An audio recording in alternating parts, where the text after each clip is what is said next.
gulang ay kailangan sa mga batang manonood. Ang programang ito ay hatid sa inyo ng Surfmatic, specially designed for your washing machine. At ng Sunsilk.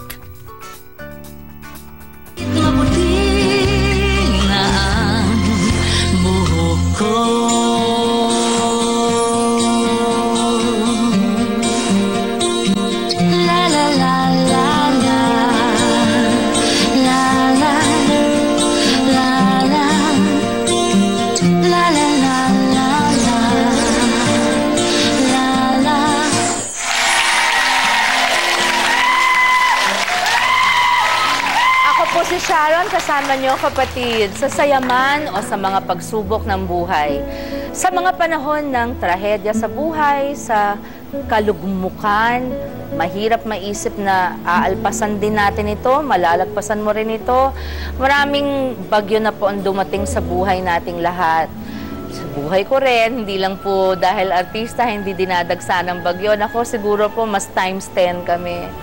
Pero sa loob ko po, alam ko na kailangan kong lampasan ang bawat isang pagsubok na ito so I could go on living and go on being a good mother and a good wife.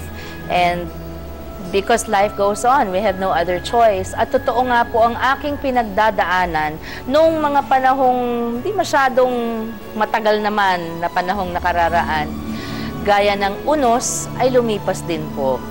Nalagpasan ko rin po lahat yon. Mga survivors po kasi sa iba't ibang unos ng buhay ang makakasama natin sa hapong ito. Kaya mga kapatid, umabot ako sa Dumaguete for the first time in my life for something else other than a show.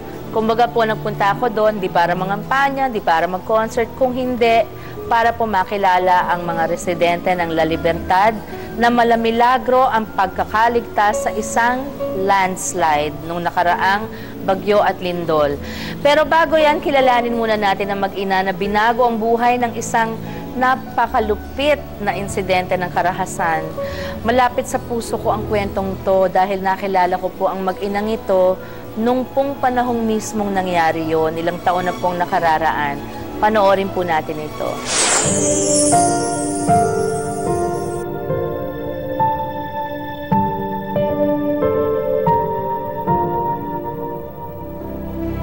Tatlong taon po ako nung nangyari po yung pagsabog. Sumakay po kami ng tatay ko dun sa LRT. Papunta po sana kami sa Valenzuela. Mamamas ko po ako sa tito Chow po, tita ko. Hindi ko na po alam yung nangyari eh. Pagkagising ko po, nasa ospital na lang po ako. May usapan nga kami na uwi sila ng New Year. So doon nga sila hindi nakauwi. Kaya parang kinakabahan na rin ako kasi wala man lang text sa akin.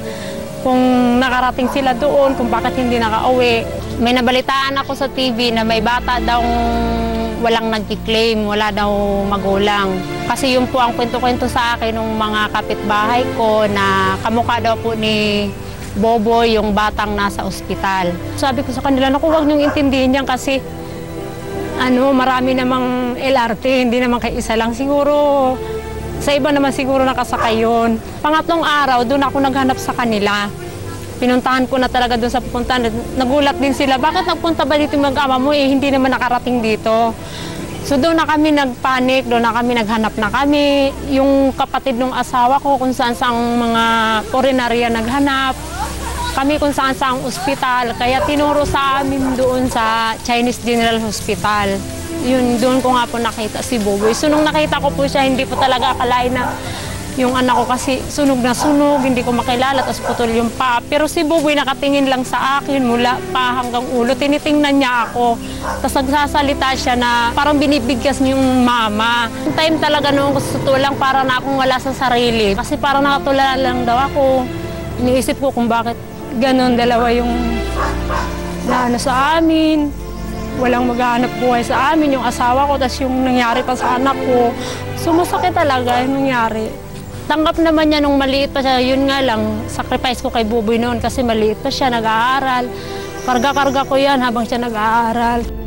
Tinatanong ko naman sa kanya, anak, okay na ba? Okay na daw sa kanya yung gano'n at naputulan man daw siya ng paa at hindi na siya nakalagay sa papa niya na namatay daw.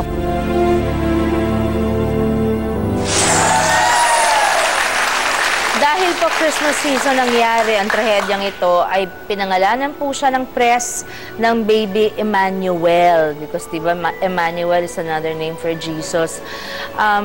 Siya po yung batang natagpo ang buhay na yun na lang po ang kanilang pinangalan dahil di nga po nila kilala kung kanino pong anak.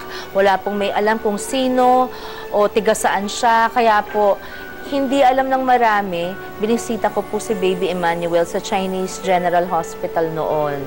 At I think dahil siya yung simbolo noon nung napakalaking at napakalungkot na trahedyang yon.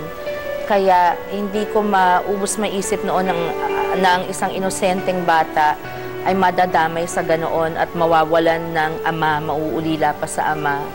At mga kapatid, ngayon po, gusto ko pong ipakilala sa inyo kung kumusta na siya kasama ang kanyang ina. Nandito po sina Rosalea at Joe Marwin Buboy Torlao.